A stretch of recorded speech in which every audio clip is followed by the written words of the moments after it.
दोस्तों 32 लाख सिलेंडर्स का क्या खेल है और क्या एलपीजी शिप्स शिवालिक और नंदा देवी इंडिया पहुंच गए और इनका इंडिया पहुंचना क्या सिर्फ इनका अराइवल है या फिर इंडिया की डिप्लोमेसी शो करता है। हेलो दोस्तों, welcome to new video. Please subscribe my channel CRER official. दोस्तों आज इस वीडियो में हम जानेंगे इंडिया के एलपीजी शिप्स शिवालिक और नंदा देवी की क्या कहानी है। ईरान ने टेंशन के बीच इंडिया के एलपीजी शिप्स शिवालिक और नंदा देवी को स्ट्रेट ऑफ हॉर्मुज से गुजरने दिया और शिवालिक गुजरात के मुंद्रा पोर्ट पहुंच गया, जिसमें लगभग 46,000 MT एलपीजी है, लगभग 32 लाख सिलेंडर जो फुल कर सकता है।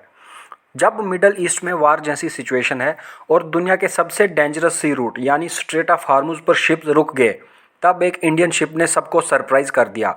ईरान ने स्पेशल परमिशन दी और एलपीजी से भरा शिवालिक सेफली इंडिया पहुंच गया। क्या ये डिप्लोमेसी का कमाल है या जियोपॉलिटिक्स का गेम? दोस्तों दुनिया का सबसे इम्पॉर्टेंट ऑयल रूट है स्ट्रेट ऑफ हॉर्मुज। यहीं से दुनिया का लगभग 20% ऑयल और गैस सप्लाई गुजरता है। लेकिन जब ईरान और US इजराइल टेंशन बढ़े तो ईरान ने इस रूट पर रिस्ट्रिक्शंस लगा दिए। कई कंट्रीज़ के शिप को रोका गया और ग्लोबल एनर्जी क्राइसिस का डर बढ़ गया। इंडिया की सिचुएशन क्या है? इंडिया के लिए ये और भी बड़ा इशू था, क्योंकि इंडिया की एलपीजी सप्लाई का बड़ा हिस्सा मिडल ईस्ट से आता है। अगर ये रूट बंद हो जाता तो देश में गैस सिलेंडर क्राइसिस हो सकता था। इसी बीच इंडिया ने डिप्लोमेसी और नेवी दोनों एक्टिवेट कर दिए। रिपोर्ट्स के मुताबिक डिप्लोमेटिक टॉक्स के बाद ईरान ने इंडिया फ्लैग्ड एलपीजी शिप्स को स्पेशल पैसेज दिया और फिर LPG tanker Shivalik successfully Hormuz cross करके गुजरात के मुंद्रा पोर्ट पहुंच गया। इस शिप में था 46,000 मेट्रिक टन एलपीजी, जो लगभग 32 लाख घरों के गैस सिलेंडर के बराबर है। इंडियन नेवी भी रीजन में शिप्स को एस्कॉर्ट कर रही थी ताकि रूट सेफ रहे। और सबसे इंटरेस्टिंग बात, इस शिप की सिक्योरिटी के लिए इंडियन नेवी के वारशिप्स तैनात थे, जिन पर 16 ब्रह्मोस और 32 barrack 8 air defence missiles ready position में थे।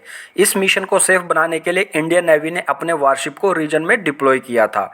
यानी अगर किसी भी तरह का थ्रेट होता तो इंडियन नेवी तुरंत रेस्पॉन्स के लिए रेडी थी। दोस्तों इंडिया का कंसर्न क्या है? इंडिया के लिए ये रीजन बहुत ही क्रिटिकल था, क्योंकि इंडिया की एलपीजी सप्लाई का बड़ा हिस्सा मिडल ईस्ट से आता है।